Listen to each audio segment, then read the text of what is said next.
কবিতা, তোমার টাইম শেষ, এবার শুয়ে পড়ো।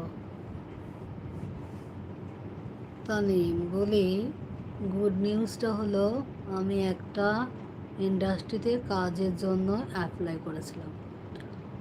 তো ওখানে ইন্টারভিউয়ের দুটো রাউন্ড হয়। আমি ফার্স্ট রাউন্ডে সিলেক্টেড। বাহ, ও ভালো। না না, তানি, তোর কোন মুভিটা? দিল বালে দুলহানিয়া লে যায়েঙ্গে, ডিডিএল নাকি সঞ্চাদে?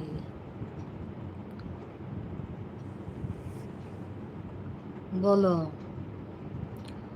আর ফার্স্ট রাউন্ডে 3টে লিস্ট হয়, ওই নাম ওঠে, আমার নামে ফার্স্ট লিস্টে রয়েছে। বাহ, খুব ভালো, গুড। আর ব্যাড নিউজটা হলো কাল আমার সেকেন্ড রাউন্ডের ইন্টারভিউয়ের ওটা সামনাসামনি হবে।